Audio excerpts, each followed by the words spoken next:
Friends, நம்ம இன்றைக்கி பார்க்க போகிற எக்ஸ்பெரிமெண்ட் என்ன அப்படின்னா ஃபோட்டோவோல்டைக் செல்லில் விஐ கேரக்டரிஸ்டிக்ஸ். இந்த எக்ஸ்பெரிமெண்ட்டை பொறுத்த வரைக்கும் என்ன அப்படின்னா எஃபிஷியன்சி ஆஃப் த சோலார் செல்லை வந்து கேல்குலேட் பண்ண போகிறோம். அதுக்கு யூஸ் பண்ணக்கூடிய ஃபார்முலா வந்து eta is equal to P into E divided by AC. பிங்கிறது என்னென்னா மேக்ஸிமம் பவர் அவுட்புட், ஈங்கிறது வந்து இன்சிடென்ட் ரேடியேஷன் ஃப்ளக்ஸு, ஏசிங்கிறது ஏரியா ஆஃப் த நம்மளோட சோலார் பேனல்.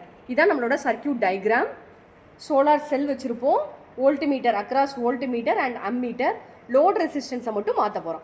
அப்போ லோட் ரெசிஸ்டன்ஸை சேஞ்ச் பண்ணிகிட்டே இருக்கும் போது வோல்ட்மீட்டர்லையும் அம்மீட்டர்லையும் ஏற்படக்கூடிய வோல்டேஜ் அண்டு கரண்ட்டோட மெஷர்மெண்ட்ஸை வந்து நம்ம வந்து வியூ பண்ணி பார்க்க போகிறோம். இதான் இந்த எக்ஸ்பெரிமெண்ட்டோட ட்ரைனர் கிட்டு. ஓகேவா? இதில் நம்ம என்ன பண்ணியிருக்கோம் அப்படின்னா வந்து ஃபஸ்ட்டு வந்து நம்மளுக்கு வோல்டேஜ் அக்ராஸ், அதுக்கு இங்கே கனெக்ஷன்ஸ் கொடுத்துக்கிடலாம். அதே மாதிரி கரண்ட் அக்ராஸ் த சர்க்கியூட்டுக்கு இங்கே கனெக்ஷன்ஸ் கொடுத்துக்கிடலாம். தென் லோட் ரெசிஸ்டன்ஸுக்கு வந்து நம்ம என்ன பண்ணியிருக்கோம் அப்படின்னா இங்கே அவுட்புட்டாக லோட் ரெசிஸ்டன்ஸ் கொடுத்துருக்கோம். இந்த இடத்துல நம்ம வந்து 10, 20 அந்த மாதிரி வந்து சேஞ்சஸ் பண்ணிக்கிடலாம். இதான் நம்ம யூஸ் பண்ண இருக்கக்கூடிய solar panel, that means photovoltaic cell. இதை வந்து சன்லைட் இருக்கிற மாதிரி நம்ம பார்த்து டிஸ்பிளே பண்ணியிருக்கோம். ஓகேவா? இப்போ நம்ம என்ன பண்ண போகிறோம் அப்படின்னா இனிஷியலாக வந்து நம்ம லோட் ரெசிஸ்டன்ஸ் வந்து ஜீரோ லோட் ரெசிஸ்டன்ஸுக்கு என்ன ஆகுது, நம்மளோட மேக்ஸிமம் பார்த்தீங்க அப்படின்னா 10 மில்லி வோல்ட்டில் போட்டிருக்கோம். இங்கே அரௌண்டு வந்து ஒரு 6 பாயிண்ட் சம்திங் ரேஞ்சில், இங்கே நம்மளுக்கு வந்து அரௌண்டு 250 அந்த ரேஞ்சில் வந்து கிடச்சிருக்கு. இப்போ நான் என்ன பண்ண போகிறேன், லோட் ரெசிஸ்டன்ஸ் வந்து 100, இப்போ 200க்கு மாற்றுறேன். 200க்கு மாற்றும் போது என்ன ஆகுதுன்னு பாருங்கள். வேல்யூஸ் வந்து நம்மளுக்கு வந்து இங்கே வந்து ஒரு 4 நம்மளோட மினிமம் வந்து ஒரு 5 பாயிண்ட் ரேஞ்சில் வருது.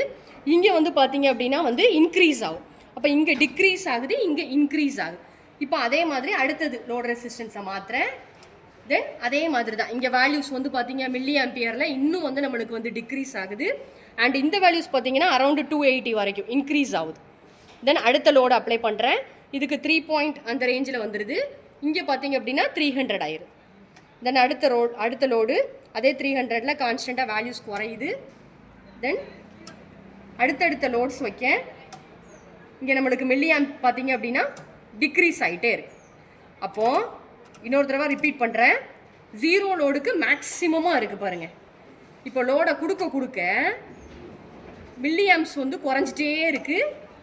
நம்மளுக்கு வோல்டேஜ் வந்து என்ன ஆகிட்டே இருக்குது, இன்க்ரீஸ் ஆகிக்கிட்டே இருக்குது.